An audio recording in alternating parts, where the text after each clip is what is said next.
Baik, assalamualaikum warahmatullahi wabarakatuh. Salam sejahtera bagi kita semua.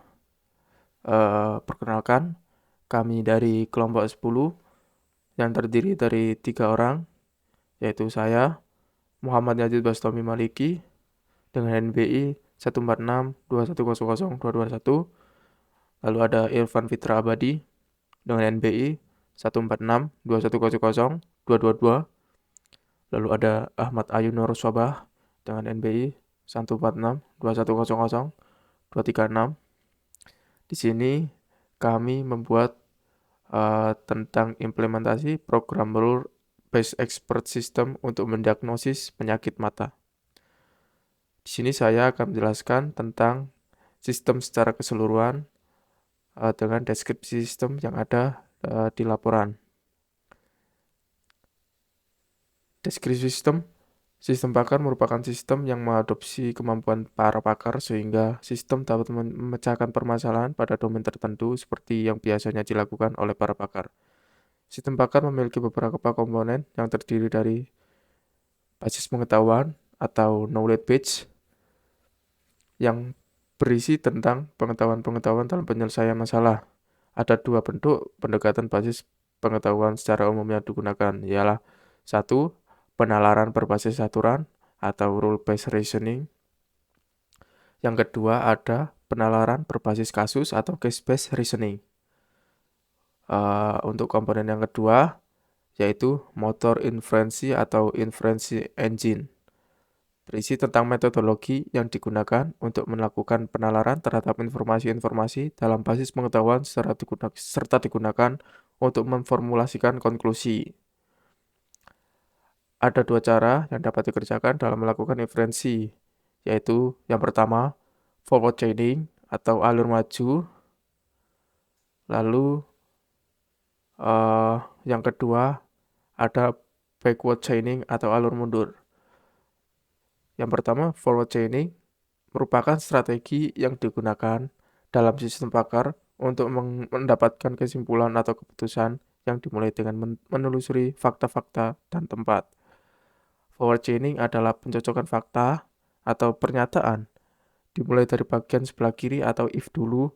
Dengan kata lain, penalaran dimulai dari fakta terlebih dahulu untuk menguji kebenaran hipotesis. Berikut adalah contoh inferensi dengan menggunakan metode alur maju, yaitu jika demam tinggi dan bintik-bintik merah, maka penderita terkena penyakit demam berdarah. Itu untuk contoh forward chaining. Lalu ada backward chaining, adalah pencocokan fakta atau pernyataan dimulai dari bagian sebelah kanan atau then dulu. Dengan kata lain, penalaran dimulai dari hipotesis terlebih dahulu. Untuk menguji kebenaran hipotesis tersebut harus dicari fakta-fakta yang ada dalam basis pengetahuan. Lalu dalam sistem pakar ini bertujuan untuk dapat mendiagnosis penyakit mata pada manusia menggunakan rekayasa sistem pakar atau expert system agar setiap penderita penyakit mata dapat dengan mudah dan cepat mengetahui jenis penyakit mata tanpa harus ke dokter terlebih dahulu. Untuk selanjutnya yaitu rule dan implementasinya akan dilanjutkan oleh rekan saya. Assalamualaikum warahmatullahi wabarakatuh. Saya Irfan Fitra Abadi dengan NBI 14621000222 dari kelompok 10 akan menjelaskan tentang rule dari expert system mendiagnosa penyakit mata. Rule yang pertama yaitu jika mata terasa nyeri dan sensitif terhadap cahaya dan mata merah dan iritasi mata dan tampak noda-noda yang mengambang di depan mata, maka penyakit uveitis. Kemudian rule yang kedua, jika mata terasa nyeri dan sensitif terhadap cahaya dan mata merah, iritasi mata, kelopak mata tampak berminyak, kerontokan bulu mata, dan bulu mata bergerak saat bangun tidur, maka penyakit blefaritis. Selanjutnya rule 3 sama, tetap menggunakan operator N sampai rule ke-7. Karena rule tersebut menggunakan operator logika N, maka nilai dari semua gejala harus bernilai true. Baik, Assalamualaikum warahmatullahi wabarakatuh. Saya Ahmad Nahyun Nur Sofa dengan NP 14621000236. Di sini saya akan melanjutkan penjelasan tafarul untuk mendiagnosa penyakit mata. Yang dibagi ada 14 rule. Tadi sebelumnya sudah dijelaskan sampai dengan rule 7. Dan untuk rule 8, jika mata terasa nyeri dan penglihatan tidak jelas tampak buram, dan tidak ada refleks terhadap cahaya dan mual, muntah, berkeringat, maka dinyatakan penyakit glaukoma. Dan yang ke-9, ini sama, dinyatakan penyakit distrofi kornea. Yang ke-10 juga sama, dinyatakan penyakit ablasio retina. Yang ke-11, penyakit gonoblenor. Yang ke-12, penyakit trakoma. Yang ke-13, penyakit pretigium. Dan yang terakhir, penyakit takriosistitis. Di sini saya akan mendemonstrasikan kode prolog untuk mendiagnosa penyakit mata tertentu. Di sini saya menggunakan Swiss Prolog. Ini bisa menggunakan Swiss Prolog pada aplikasi, tapi saya menggunakan Swiss Prolog online. Oke, yang pertama kita masukkan dulu kode prolog ke Swiss Prolognya. Lalu kita mulai dan run. Ya. Jadi untuk pertanyaan pertama, apakah Anda mengalami gejala mata terasa nyeri? Pilihan jawaban hanya ada 2, yaitu ya dan no. Di sini kita akan mendiagnosa penyakit katarak sesuai dengan klasifikasi pertanyaannya. Mata nyeri, ya, karena masuk ke dalam kategori penyakit katarak. Lalu pertanyaan klasifikasi kedua, apakah Anda mengalami gejala mata sensitif terhadap cahaya? Berhubung pada penyakit katarak teridentifikasi klasifikasi tersebut, maka ya. Lalu apakah Anda mengalami gejala mata merah?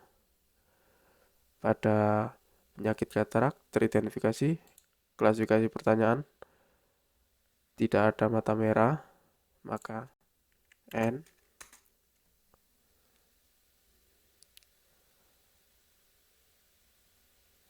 Lalu selanjutnya, pertanyaan klasifikasi selanjutnya adalah apakah Anda mengalami gejala rasa mengganjal pada kelopak mata? Pada penyakit katarak tidak ada pertanyaan klasifikasi tersebut, maka tidak. Lalu pertanyaan klasifikasi selanjutnya, apakah Anda mengalami gejala butuh pencahayaan terang untuk membaca? Pada diagnosa penyakit katarak di sini disebutkan ada, maka ya. Lalu selanjutnya, apakah Anda mengalami gejala pandangan tampak keruh? Ya, karena masuk dalam klasifikasi penyakit katarak. Nah, di sini akan menampilkan hasil true. Gejala awal penyakit mata yaitu penyakit katarak. Oke, untuk kasus 1 terbukti true. Kita lanjut untuk selanjutnya untuk kasus yang kedua. Pertama, kita inputkan dulu kode prolog pada Swiss Prolog Online atau Swiss Prolog. Kemudian ketik mulai dot untuk memulai dan run untuk menjalankan prolog.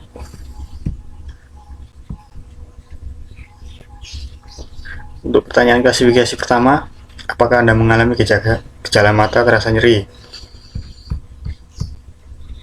Pilihan jawaban hanya untuk ya dan tidak. Saya coba untuk ya.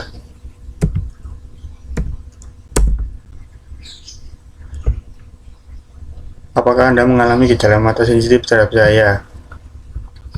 Mata sensitif terhadap cahaya ada pada beberapa penyakit seperti uveitis, blefaritis, dan lain-lain. Kita coba pilih ya. Mata merah. Mata merah juga sama. Ada pada penyakit yang lain. Kita pilih ya. Iritasi mata juga. Kita coba ya. Mengambang di depan mata, noda mengambang di depan mata termasuk uveitis. Jika kita pilih ya, maka yang muncul akan uveitis. Kita coba sekali lagi. Mata terasa nyeri, kita coba untuk tidak.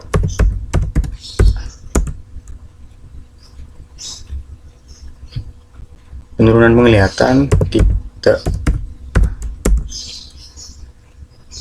Mata berair ya. Benda asing kita ya. Bintik tumbuh warna putih ya. Daging menjalar kornea ya. Predigium, kita lihat predigium. Nah, benda asing, bintik tumbuh, daging menjalar kornea. Klasifikasi termasuk mata berair. Di sini saya akan mencoba 2 kasus saja biar untuk mempercepat waktu. Jadi yang pertama kita ketik mulai, lalu enter.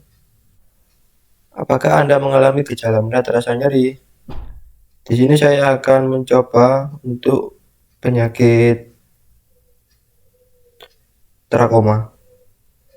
Jadi untuk penyakit trakoma, apakah Anda mengalami gejala terasa nyeri? Di sini kan tidak ada. Jadi kita pilih N. N ini untuk no atau tidak. Lanjut, yang kedua, apakah Anda mengalami gejala mata mengalami penurunan ketajaman penglihatan? Nah, di sini kan ada untuk penyakit trakoma. Berarti kita tulis yes. Y. Apakah Anda mengalami gejala merah dan bengkak pada kelopak mata? Di sini tidak ada. Jadi kita pilih no. Apakah Anda mengalami gejala rasa gatal ringan pada mata? Nah, di sini ada. Jadi yes. Apakah Anda mengalami gejala mata mengeluarkan kotoran? Di sini juga ada.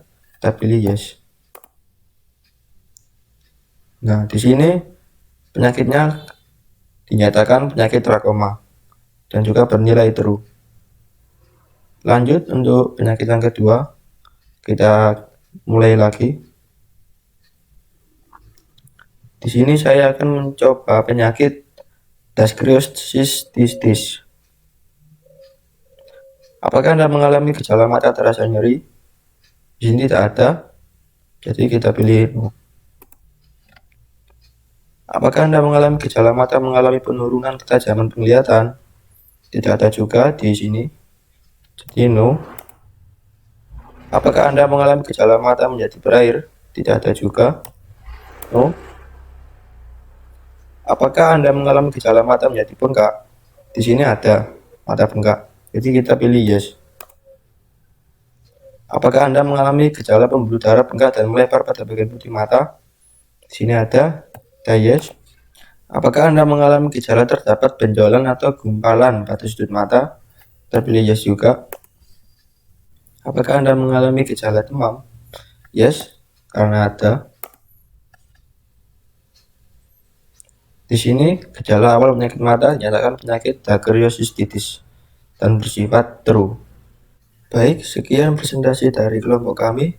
Apabila ada kata-kata yang kurang dipahami dan selebihnya kami mohon maaf dan kami ucapkan terima kasih. Assalamualaikum warahmatullahi wabarakatuh.